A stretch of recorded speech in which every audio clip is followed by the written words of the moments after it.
बिस्मिल्लाहिर्रहमानिर्रहीम जी, अस्सलाम वालेकुम। गज़ल अशरफ वाला अपने व्लॉग में एक बार फिर से हाजिर हूँ और जी बहुत ही अहम और बड़ी खबर के साथ आज मैं हाजिर हूँ। अहम डेवलपमेंट हुई है अभी कुछ देर पहले और मैंने सोचा कि आपके साथ जल्दी से शेयर कर लूँ और उसमें जो आगे चीज़ें से जैसे जैसे आती जाएंगी उस मुतालिक भी हम बात करते जाएंगे।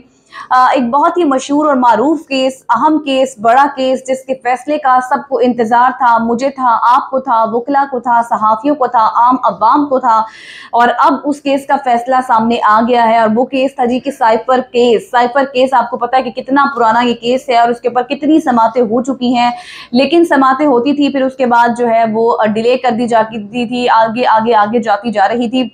अभी ये फैसला सामने आया है, साइफर केस में बानी पीटीआई को और शाह महमूद कुरैशी को 10-10 साल कैद की सजा सुना दी गई है। दोनों को जज अबू अल हसनात जुल्करनैन जो है ऑफिशियल सीक्रेट एक्ट के तहत जो अदालत थी, खुसूसी अदालत के जज अबू अल हसनात जुल्करनैन की जानिब से ये मुख्तसर फैसला सुनाया गया है और मुख्तसर फैसले में यही कहा गया है। आज की समात का अगर सबसे पहले, इससे पहले कई समातें हुई हैं, कल भी इसके ऊपर एक समात हुई है, लेकिन सबसे पहले मैं आपको आज की समात का हवाला अगर आपके सामने रखूं तो वो कुछ इस तरह था कि जब आज अदालत में पेश हुए एक वकला की, सहाफ़ियों की, मीडिया की जो हैं, रिपोर्टर्स हैं, उनकी एक बड़ी तादाद जो है वो जेल के बाहर मौजूद थे, सिक्योरिटी के भी इंतजामात थे।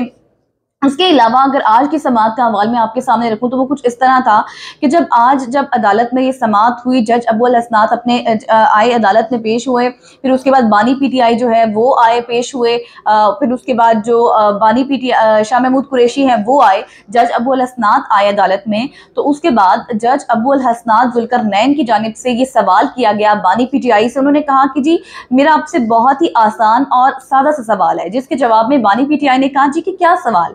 तो उन्होंने जवाब दिया कि छोटा सा सवाल है, आसान है और सादा सा है, वो साइफर कहाँ है। जिसके बयान में, जिसके जवाब में आगे से बानी पीटीआई ने ये जवाब दिया कि मैंने अपने बयान में भी यही कहा है कि मुझे नहीं पता कि वो साइफर कहाँ है, वो गुम हो गया है, मैंने यही बात की है। तो फिर उसके बाद जज अबू अल हसनात जुल्करनैन ने कहा कि शाह महमूद कुरैशी साहब आप और बानी पीटीआई आप दोनों मेरी तरफ देखें। उन्होंने उनकी तरफ देखा तो जज साहब ने कहा जी कि मैं आप दोनों को 10-10 साल कैद की सजा सुनाता हूं। जिसके बाद ये मुख्तसर सा फैसला सुनाने के बाद जज अबू अल हसनात जुल्करनैन जो थे वो अपनी सीट से उठे और वो चले गए। जिसकी बाद जो बानी पीटीआई हैं वो तो मुस्कुराते रहो एज यूजुअल हमने देखा। और उसके बाद जो शाह महमूद कुरैशी है वो उन्होंने, उनकी जानिब से एहतजाज किया जाता रहा कि भी मैंने तो भी अपना बयान रिकॉर्ड ही नहीं कराया, मैंने तो बात ही नहीं कही। तो हक के दिफा दिए बगैर जज अबू अल हसनात जुल्करनैन की जानिब से ये फैसला सुनाया गया है। ये मुख्तसर फैसला है, अब देखना है कि जब इसका तफसीली फैसला आएगा तो उसमें क्या तफसीली तौर पर बात की जाती है, क्या टेक्निकलिटीज होती हैं, क्या ग्राउंड्स होते हैं इस फैसले के। लेकिन आपको याद होगा कि साइफर केस का मामला वो मामला है कि जब एक जलसे में साइफर एक कागज लहराया गया था और बानी पीटीआई की जानिब से, और ये कहा गया था कि दूसरे ममालिक जो है अमेरिका की जानिब से हमारे मुल्क में, हमारी सियासत में, हमारी हुकूमत में मुदाखलत की गई है, हमारी हुकूमत को गिराने के हवाले से ये साजिश है। उसके बाद हमारे जो ताल्लुकात थे अमेरिका के साथ भी, या फिर हमारे इंटरनेशनली सतह पर जो पाकिस्तान की जो इमेज थी वो जो सामने आई थी, उसके बाद ताल्लुकात भी हमारे काफ़ी हद तक ख़राब भी हुए थे ऑफिशियल सीक्रेट एक्ट के तहत के हवाले से। उसके बाद हमने देखा था कि बानी पीटीआई की जानिब से कई बार यू टर्न्स भी ले लिए जाते थे इसी मामले पर। लेकिन खैर उसके बाद जो भी कार्रवाई होती रही, इसके ऊपर समातें होती रही साइफर केस के ऊपर, और फिर आखिरकार ये फैसला आज के सामने आया है कि 10-10 साल कैद की सजा सुना दी गई है बानी पीटीआई को भी और शाह महमूद कुरैशी को भी। और 10-10 साल कैद की सजा कोई छोटी सजा नहीं होती, एक लंबा, एक तवील अरसा होता है 10 साल कैद का, जिसको काटना मुश्किल हो जाता है। लेकिन अब इस सारी सूरत हाल के बाद इसकी बहुत से पॉलिटिकल एस्पेक्ट्स भी हैं और बहुत ज्यादा कानूनी एस्पेक्ट्स भी हैं। दोनों जानिब से बहुत से सवालात जन्म लेते हैं, ज़ेरे गर्दिश हैं कि अब आया कि छोटे छोटे ऐसे सवालात हैं जिनके बारे में जो है वो माइंड में आते हैं कि यार अब आगे क्या होगा। सबसे पहला, अगर हम इसको पॉलिटिकल सिनेरियो के हवाले से अगर इस मुतालिक अगर हम बात करें तो अब देखना यह है कि आपको पता है कि 8-9 दिन बाद इलेक्शंस है, इलेक्शंस की गहमा गहमी भी उरूज पर है। सियासी जमातें जो हैं वो उस तरफ लगी हुई हैं। एक तरफ फिर पीटीआई जो बड़ी सियासी जमात है उसके पास ना निशान है, ना लीडर है, पार्टी क्रश हो चुकी है। तो उसके बाद से ये फैसला आना कितना असरअंदाज हो सकता है वोटर सपोर्टर के ऊपर, कितना बड़ा सेटबैक हो सकता है, कितनी मुश्किलात पैदा कर सकता है, स्पेशली पीटीआई के लिए। दूसरी जानिब इस चीज़ का फ़ायदा किसको हो सकता है, कौन इसका बेनिफिशरी हो सकता है, कौन सी पार्टीज़ को इसका फ़ायदा हो सकता है, वोट बैंक में किसके इजाफा हो सकता है, आया कि पीटीआई या फिर दीगर सियासी जमातों के वोट बैंक में इजाफा होगा। फिर उसके बाद बहुत से सवालात सामने आते हैं कि अब पीटीआई के पास क्या कानूनी ऑप्शंस हैं। इसको यकीनी तौर पर अब पाकिस्तान पीपल्स पार्टी के पास ये ऑप्शन तो है। कुछ कानूनी माहिरीन से हमारी बात हुई है, कुछ रहनुमाओं से बात हुई है, उनकी जानिब से तो यही कहा जा रहा है कि इस वक्त पीटीआई के पास ये ऑप्शंस हैं कि वो इस फैसले को चैलेंज करेंगे। लाहौर नहीं, हाई कोर्ट में जा सकते हैं, सुप्रीम कोर्ट में जा सकते हैं। जब हाई कोर्ट सुप्रीम कोर्ट में जा सकते हैं, ये जो है ना अपील का हक, अपील का राइट इस वक्त पीटीआई के पास मौजूद है कानूनी तौर पर। अब जब अगर ये फैसले आगे जाते हैं अदालतों में तो फिर आगे से क्या जो है फैसला होता है, क्या इसके ऊपर रद्दअमल आता है अदालतों की जानिब से, क्या रिलीफ मिल सकेगा बानी पीटीआई को, शाह महमूद कुरैशी को इस मुतल्लिक, या फिर और अगर मिल सकेगा तो फिर क्या टेक्निकलिटीज होंगी, क्या ग्राउंड्स होंगे, ये एक अहम सवाल है, इस पर भी बात करनी है। लेकिन उसके बाद हम देख रहे थे कि क्या जो बाकी सियासी जमातें कहा करती थी अपने जलसों में कि तराजू के पलड़े बराबर होंगे, एहतसाब होगा, फिर इलेक्शन होगा, तो क्या अब ये भी सवाल है कि क्या वो तराजू के पलड़े अब बराबर हो गए हैं।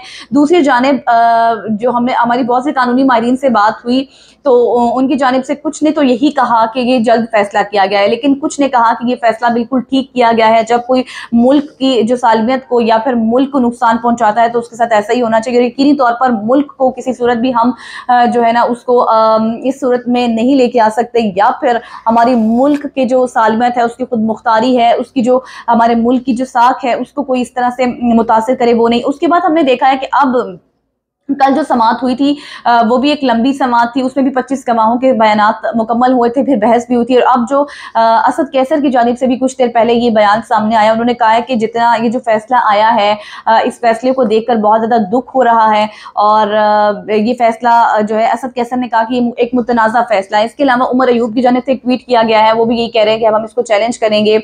और दूसरी जानिब जो है बाकी अगर हम अब ये भी सवाल एक जन्म ले रहा है कि अब क्या पीटीआई की जो पार्टी है, जो वोटर है, उसकी जानिब से क्या रद्दअमल सामने आता है। क्या दोबारा से जो हमने देखा है माजी करीब में हम देखते आए हैं कि बानी पीटीआई के जब हवाले से जो भी फैसला आता था या फिर जो भी सूरत हाल बनती थी, तो जिस तरह अवाम जिस तरह बाहर निकलती थी और जिस तरह खून खराबा होता था, और हम देख रहे थे कि अब इलेक्शंस का माहौल है, इलेक्शंस की गहमा गहमी उरूज पर है, उससे पहले ये फैसला आना, तो क्या रद्दअमल पेश करती है पीटीआई। इलेक्शंस का माहौल भी है और उसके बाद फिर वही खून खराबा, वही एहतजाज, वही रिकॉर्ड कराए जाएंगे, और इस तरह नहीं होना चाहिए। अगर इस फैसले को अगर ये सामने रखा जाए, अगर ये फैसला, अगर ये केस इस तरह का था, तो फिर ये फैसला बिल्कुल ठीक दिया गया है, इस पर एहतजाज या फिर उस तरह की सूरत हाल नहीं बननी चाहिए। और अब माहौल तब्दील हो चुका है।